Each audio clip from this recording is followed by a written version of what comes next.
Hello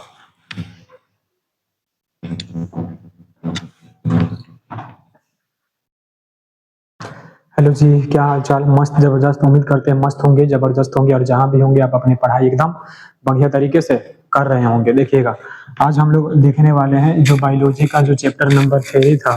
biology का कितना number? Chapter number जो 3 था उसका देखने वाले हैं आज हम लोग पार्ट नंबर 4। और पार्ट नंबर 3 तक में हमने ये देख लिया था कि मेंडल का एक संकर क्रॉस और मेंडल का जो होता है द्विसंकर क्रॉस क्या होता है। तो आज हम लोग इसके आगे जो होता है शुरू करने वाले हैं, पार्ट नंबर 4 में शुरू करने वाले हैं। कितने में जी? पार्ट नंबर 4 में।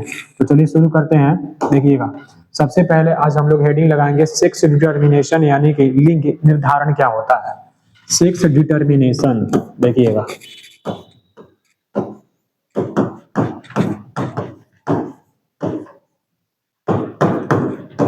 लिंग निर्धारण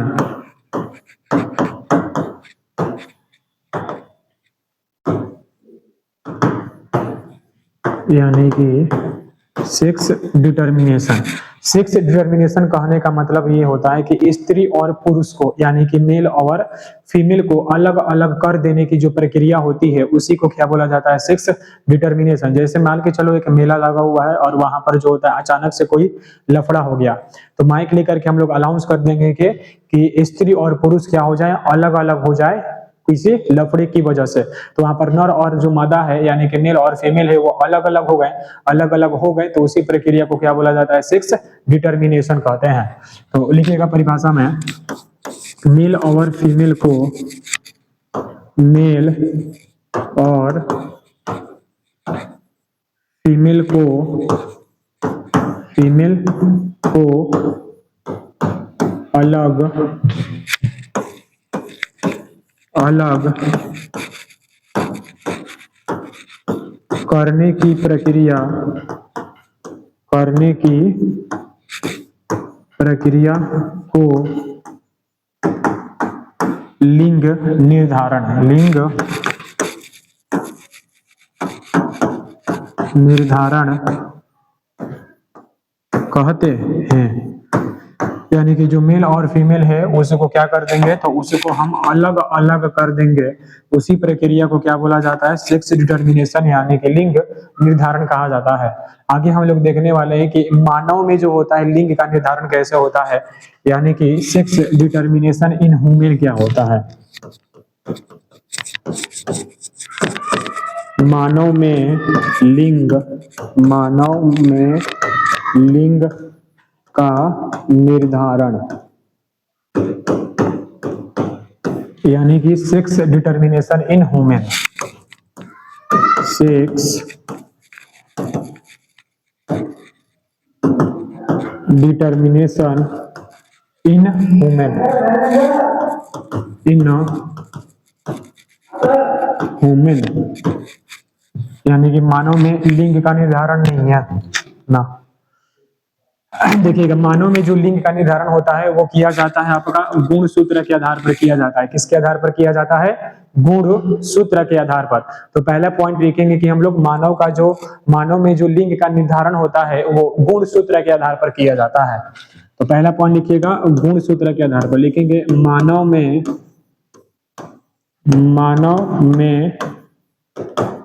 लिंग का निर्धारण, लिंग का निर्धारण गुणसूत्र, इसके आधार पर, गुणसूत्र के आधार पर, के आधार पर किया जाता है। किसके आधार पर किया जाता है? गुणसूत्र के आधार पर।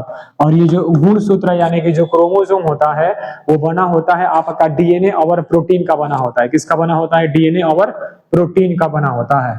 तो लिखेंगे गुणसूत्र, गुणसूत्र डीएनए और प्रोटीन का बना होता है। किसका बना होता है? डीएनए और प्रोटीन का बना होता है। तीसरा पॉइंट हम लोग लिखेंगे कि जो क्रोमोसोम होता है यानी कि जो गुणसूत्र होता है वो एक कलरफुल संरचना होता है यानी कि रंगीन होता है। क्या होता है? रंगीन होता है। देखिएगा, गुणसूत्र एक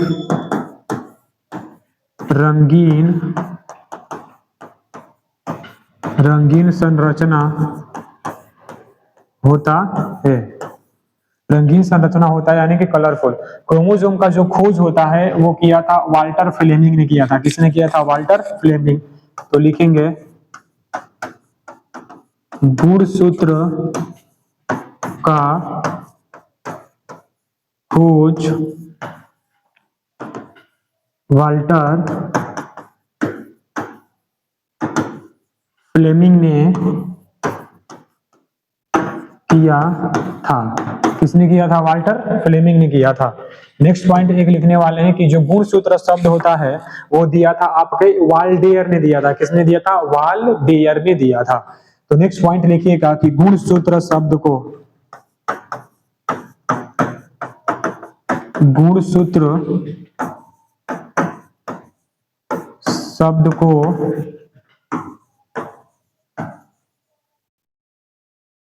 वाल्डेयर ने दिया था। किसने दिया था? वाल्डेयर ने। देखिएगा अभी तक क्या क्या लिखा है। मानव में लिंग निर्धारण कहने का मतलब है जो मानव में जो लिंग का निर्धारण है वो किसके आधार पर किया जाता है? गुणसूत्र के आधार पर। ये पहला पॉइंट था। दूसरा पॉइंट ये था कि जो गुणसूत्र होता है वो डीएनए और प्रोटीन का बना होता है। किसका बना होता है? डीएनए और प्रोटीन का बना होता है। अगला पॉइंट ये था कि जो क्रोमोसोम होता है यानी कि जो गुणसूत्र होता है वो एक कलरफुल संरचना यानी कि रंगीन संरचना होता है। उसके बाद से पॉइंट ये था कि जो गुणसूत्र होता है उसका खोज किसने किया था? तो वाल्टर फ्लेमिंग ने किया था। और गुणसूत्र जो शब्द है वो किसने दिया था? तो वाल्डेयर ने दिया था। ये सारी बातें। आगे हम लोग देखने वाले हैं गुणसूत्र के प्रकार यानी कि टाइप ऑफ क्रोमोसोम क्या होता है यानी कि गुणसूत्र के प्रकार देखने वाले हैं। तो आगे में हेडिंग लगाइएगा गुणसूत्र के प्रकार।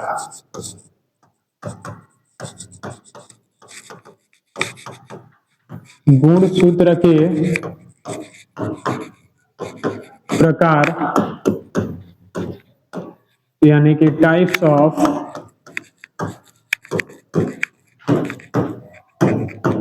क्रोमोसोम यानी कि गुणसूत्र के प्रकार।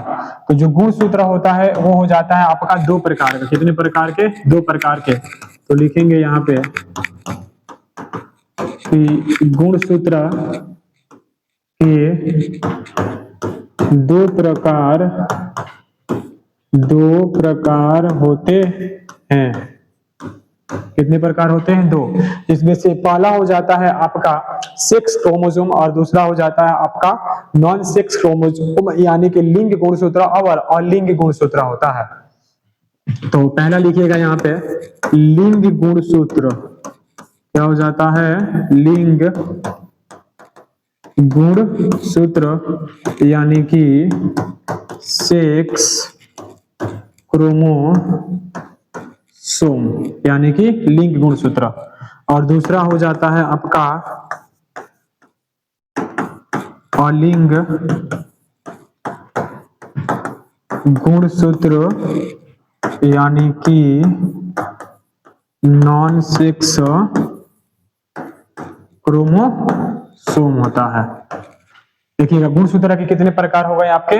दो प्रकार हो गया। जिसमें से पहला क्या हो जाता है आपका सेक्स क्रोमोसोम यानी कि लिंग गुणसूत्र और दूसरा हो जाता है अलिंग गुणसूत्र यानी कि नॉन सेक्स क्रोमोसोम। तो इसमें से हम लोग पहला हेडिंग लगाएंगे जिसका नाम हो जाएगा आपका लिंग गुणसूत्र। क्या हो जाएगा? लिंग गुणसूत्र। हेडिंग लगाइएगा सेक्स क्रोमोसोम यानी कि लिंग गुणसूत्र यानी कि सेक्स क्रोमोसोम। देखो सेक्स क्रोमोसोम का मतलब हो जाता है वैसा गुणसूत्र जो सेक्स की प्रक्रिया में क्या लेगा? भाग लेगा यानी कि लिंग निर्धारण की प्रक्रिया में भाग लेगा। इसी को क्या बोलते हैं हम लोग? सेक्स क्रोमोसोम कहते हैं। तो लिखेंगे वैसा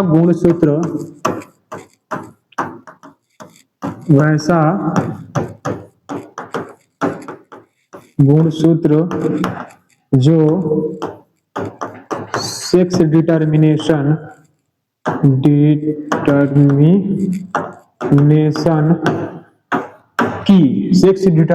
की प्रक्रिया में भाग लेता है उसे सेक्स क्रोमोसोम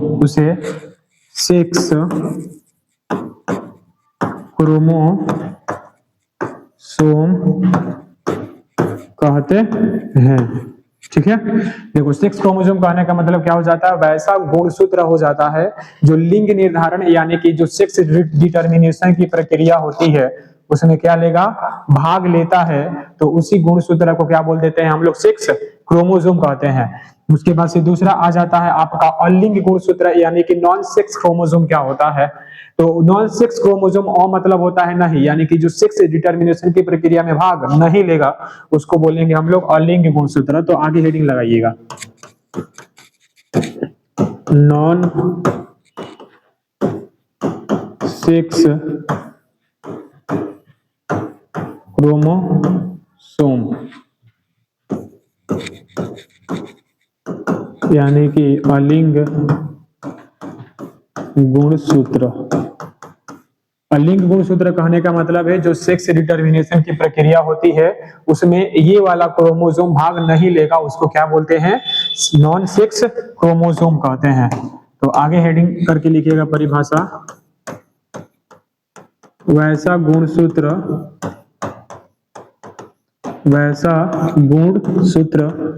जो सेक्स डिटर्मिनेशन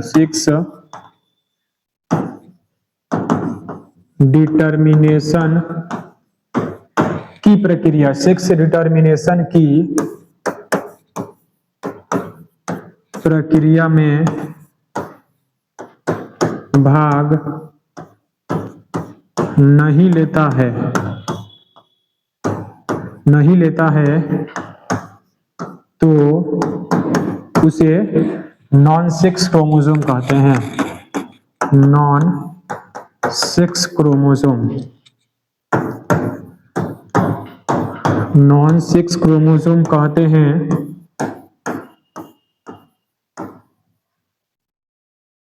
देखिएगा, अलिंग गुणसूत्र कहने का मतलब है वैसा क्रोमोसोम होता है जो सेक्स डिटर्मिनेशन यानी कि जो लिंग निर्धारण की प्रक्रिया होती है उसमें भाग क्या करेगा, उसमें भाग नहीं लेगा, उसको क्या बोलेंगे, नॉन सेक्स क्रोमोसोम कहते हैं, यानी कि अलिंग गुणसूत्र कहते हैं। आगे हम लोग देखने वाले हैं नेक्स्ट पॉइंट, ये तो यहां तक कंप्लीट हो गया। आगे हम लोग देखने वाले हैं कि नेक्स्ट चीजें जो होता है क्या होती है। तो आगे हेडिंग लगाइएगा, आप एक नोट थोड़ा सा लिखना है, नोट लिखिएगा, एक लिखना है ड्रोसोफिला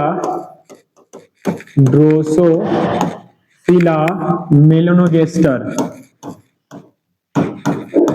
ड्रोसोफिला मेलानोगास्टर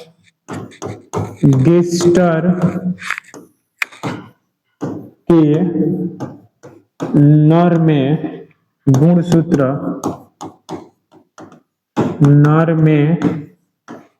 गुणसूत्र की संख्या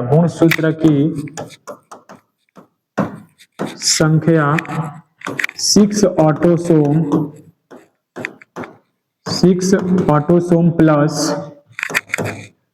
ऑटोसोम प्लस XY होता है, XY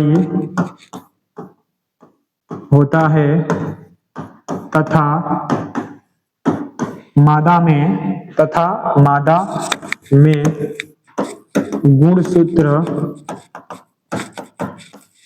गुणसूत्र की संख्या 6 ऑटोसोम प्लस XX होता है, XX होता है।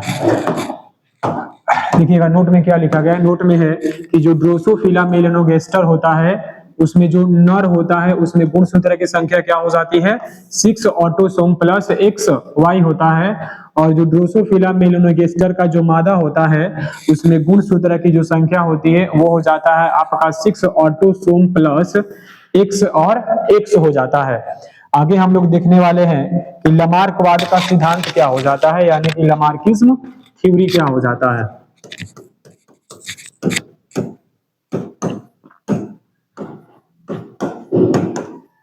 लमार्कवाद का सिद्धांत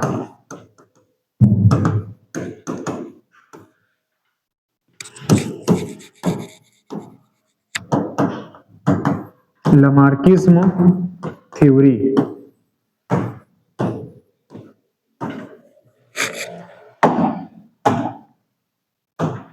देखिएगा लमार्कवाद का सिद्धांत पढ़ रहे हैं तो थ्योरी में ही नाम आ जा रहा है कि इस थ्योरी को किसने दिया था, लमार्क ने दिया था।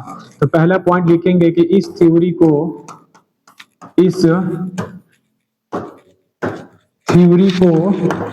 लमार्क ने दिया था। लमार्क ने दिया था। किसने दिया था, लमार्क ने दिया था। और इस थ्योरी में इन्होंने ये बताया था कि जिस अंग का उपयोग हम ज्यादा करते हैं वह मजबूत होता है और जिस अंग का उपयोग हम कम करते हैं वह कमजोर होता है। तो नेक्स्ट पॉइंट हम लिखेंगे कि इस थ्योरी के अनुसार लमार्क ने हमें बताया कि जिस अंग का उपयोग हम ज्यादा करते हैं वो मजबूत और जिस अंग का उपयोग हम कम करते हैं वह कमजोर होता है। क्या होता है जी, कमजोर होता है। तो नेक्स्ट लिखिएगा इस थ्योरी के अनुसार, इस थ्योरी के अनुसार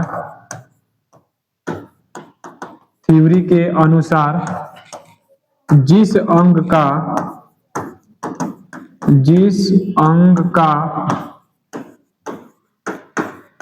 उपयोग हम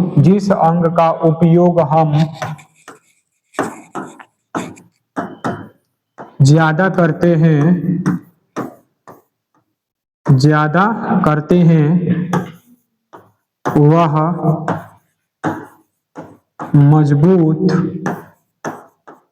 जिस अंग का उपयोग हम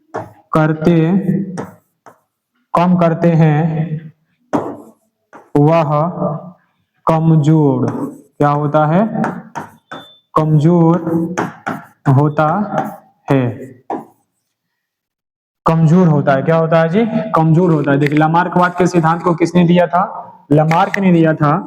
और इस थ्योरी में इन्होंने ये बताया था कि जिस अंग का उपयोग हम क्या करते हैं, ज्यादा करते हैं वह मजबूत होता है और जिस अंग का उपयोग हम क्या करते हैं, कम करते हैं वह कमजोर होता है। आगे देखिएगा लमार्क ने जो होता है जैव विकास के कॉन्सेप्ट को अपने ही पुस्तक में 1809 ईस्वी में जो होता है इन सभी बातों को लिख दिया था। तो नेक्स्ट पॉइंट थोड़ा सा हम लोग ये लिखते हैं कि लमार्क ने, लिखेंगे इन्होंने अपने पुस्तक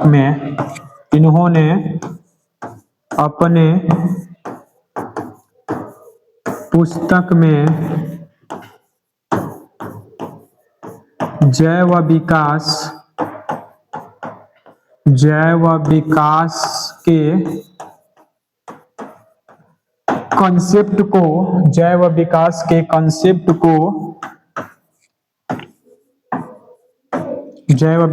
कंसेप्ट को 1809 ईस्वी में लिखा जिसका नाम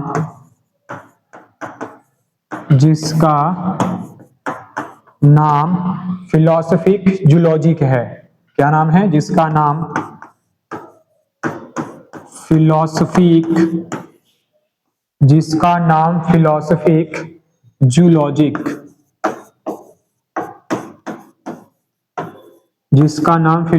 जूलॉजिक है। आगे देखिएगा इस थ्योरी को किसने दिया था? तो लामार्क ने दिया था। और इस थ्योरी में जो होता है, इन्होंने जैव विकास के बारे में समझाया। और जैव विकास के बारे में इन्होंने 1809 ईस्वी में अपने ही पुस्तक फिलोसफिक जूलॉजी में बताया। और इस थ्योरी में इन्होंने ये बताया कि जिस अंग का उपयोग हम क्या करते हैं, तो जिस अंग का उपयोग हम ज्यादा करते हैं वह मजबूत होता है, और जिस अंग का उपयोग हम क्या करते हैं, कम करते हैं, वो क्या होता है, वो कमजोर होता है। क्या होता है जी? कमजोर होता है। आगे देखिएगा, ये जो लामार्कवाद का जो थ्योरी है, इसको एक और नाम से जाना जाता है, जिसको बोला जाता है उपार्जित लक्षणों की वंशागति का सिद्धांत। तो नीचे में एक और पॉइंट लिखिएगा कि इस थ्योरी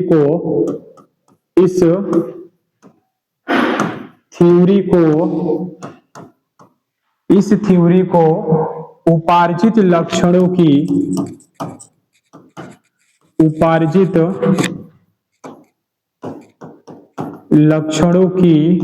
वंशागति, उपार्जित लक्षणों की वंशागति का सिद्धांत भी कहा जाता है। इस थ्योरी का दूसरा नाम क्या हो गया? उपार्जित लक्षणों की वंशागति का सिद्धांत हो गया। तो चलिए एक बार फिर से देख लेते हैं। इस थ्योरी को किसने दिया था? लामार्क ने दिया था। और इन्होंने बताया था कि जिस अंग का उपयोग हम ज्यादा करते हैं वह मजबूत होता है, और जिस अंग का उपयोग हम कम करते हैं वह कमजोर होता है। और इन्होंने इन सभी कॉन्सेप्ट को अपने ही पुस्तक फिलोसफिक जूलॉजी में 1809 ईस्वी में जो होता है लिख दिया। क्या कर दिया? लिख दिया। ये तो हो गया। अब आगे हम लोग थोड़ा सा जो होता है छोटा सा टॉपिक देखेंगे, उसके बाद से क्लास को ओवर कर देंगे। तो देखिएगा नेक्स्ट जो होता है टॉपिक क्या है। नेक्स्ट टॉपिक हम लोग को लगाना है जैव विकास। जैव विकास यानी कि बायो इवोल्यूशन। जैव विकास कहने का मतलब क्या हो जाता है? जैव विकास कहने का मतलब हो जाता है कि समय के साथ, किसके साथ? समय के साथ जीवों का जो आनुवंशिक संरचना होता है उसमें परिवर्तन होता है, तो उसी को क्या बोला जाता है? जैव विकास। जैसे मान के चलो कि हम लोग जो होता है बंदरों के रूपांतरित रूप हैं। तो पुराने जमाने में बंदरों की तो पूंछ होते थे और अभी भी होते हैं, लेकिन धीरे धीरे परिवर्तन हुआ, तो हम लोग क्या कर लिए? मानव का रूप में परिवर्तन कर लिए, और हमारा जो पीछे का पूंछ है वो गायब हो गया। तो समय के अनुसार परिवर्तन हुआ कि नहीं हुआ? हुआ ना। तो वही क्या हो जाएगा आपका? जैव विकास। तो लिखेंगे किसी भी जीव के आनुवंशिक संरचना में, किसी भी जीव के आनुवंशिक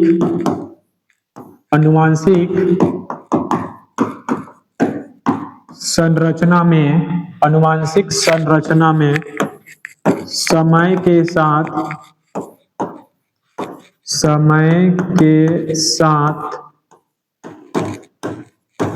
होने वाले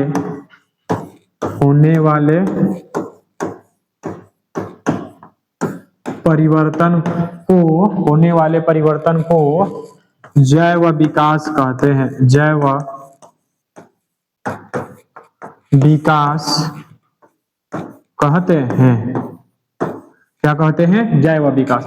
किसी भी जीव का जो आनुवंशिक संरचना है उसमें अगर परिवर्तन होता है समय के साथ, तो उसी को क्या बोला जाता है? जैव विकास करते हैं, जैव विकास कहते हैं। ये हो गया आपका चैप्टर नंबर 7 का लेक्चर नंबर 4। लेक्चर नंबर 5 और 6 में जो होता है ये चैप्टर पूरा तरीके से कंप्लीट हो जाएगा।